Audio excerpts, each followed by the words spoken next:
मुंबई उपनगरात राहणाऱ्या मुलीला भेटून पारवाजी गावाकडे जाण्यास निघाल्या होत्या।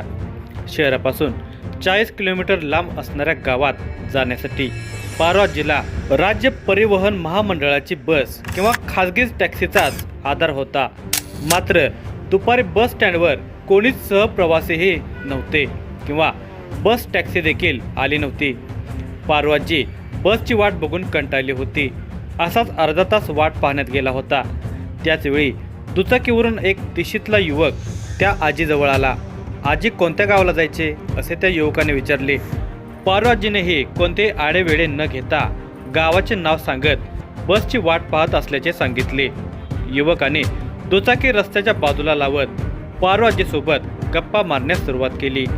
गप्पांच्या ओघातून पारवाजीकडून गावाची आणि गावातील नातेवाईकांची माहिती घेतली।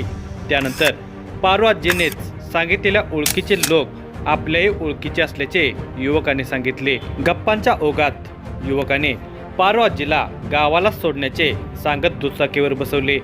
त्यानंतर शहराबाहेर पडताच युवकाने आडवाटेला गाडी थांबवत पारवाजीला उतरण्यास सांगितले।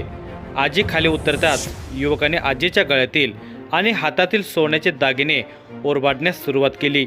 अचानक झालेल्या या प्रकाराने पारवाजी चांगलीच गोंधळली।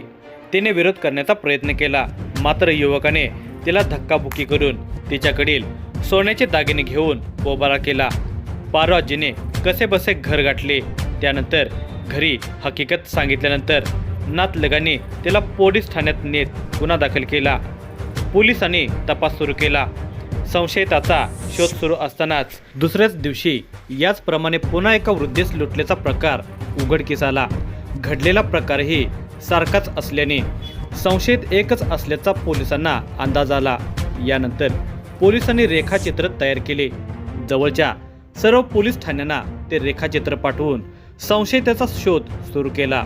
शोध सुरू असतानाच तिसऱ्या दिवशी पुन्हा त्याच ठिकाणाहून एका महिलेस लिफ्ट देण्याच्या बहाण्याने लुटल्याचा प्रकार समोर आला।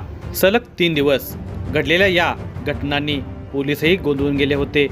संशयित सराईत असल्याने काही मिनिटातच गप्पांच्या ओघात महिलांकडून सर्व माहिती मिळवून पुन्हा त्याच माहितीच्या आधारे आपण सर्वांना ओळखत असल्याचे सांगत विश्वास संपादन करीत होते।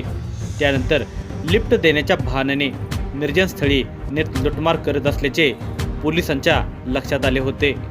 तसेच 3 महिलांना ज्या दिवशी नेऊन लुटमार केल्यानंतर संशयित पसार झाला ते ठिकाण शहराबाहेरील फक्त 2च गावांकडे जात होते। त्यामुळे संशयित या 2 गावांपैकीच एका गावातील रहिवासी असावा असा अंदाज पोलिसांनी बांधला। पोलिसांनी चौथ्या दिवशी बस स्टॉपवर सकाळपासूनच सापळा रचला होता। सायंकाळच्या सुमारास दुचाकीवरून एक युवक बस थांब्यावर थांबला। त्याने तेथील महिलेशी संवाद साधण्यास सुरुवात केली। पोलिसांनी लागलीच त्याला घेरले। पोलिसांना पाहताच युवक गांगरला। पारवाजीने सांगितलेल्या वर्णनानुसार मिळता जुळता चेहरा असल्याने पोलिसांनी त्यास ताब्यात घेतले। त्यानंतर त्याच्याकडे चौकशी केल्यानंतर त्याने गुन्हे कबूल केले। त्याचे नाव रामा वडर होते। त्याने 4 महिलांना लुटल्याची कबुली दिली। त्यापैकी 3 गुन्हे पोलीस दप्तरी दाखल होते, तर एका महिलेस ग्रामीण भागात लुटल्याचे पोलीस तपासात समोर आले। नोकरी गेल्यानंतर बेरोजगार झाल्याने रामा कमी वेळेत जास्त पैसे कमवण्याचे स्वप्न पाहत होता। त्यानंतर त्याने महिलांना लुटण्याचा बेत आखला होता। पहिल्या 2 प्रयत्नांमध्येच बक्कळ सोने मिळाल्याने रामाची भूक वाढली होती। त्यामुळे त्याने सलग 2 दिवस त्याच प्रकारे लुटमार केली आणि चौथ्या दिवशी अलगद जाळ्यात अडकला। पोलिसांनी त्याच्यावर गुन्हा दाखल केला। कोर्टामध्ये केस सुरू होऊन त्याला 3 वर्षाची शिक्षा झाली। तर मित्रमैत्रिणींनो, तुम्हाला ही व्हिडिओ जर आवडली असेल तर ही व्हिडिओ जास्तीत जास्त शेअर करा आणि लाईक करा। आणि तुम्ही जर आमच्या चॅनलवर नवीन असाल तर प्लीज आमच्या चॅनलला सबस्क्राईब करा आणि अशाच नवनवीन व्हिडिओच्या नोटिफिकेशन येण्यासाठी बेल आयकॉन क्लिक करायला विसरू नका। धन्यवाद।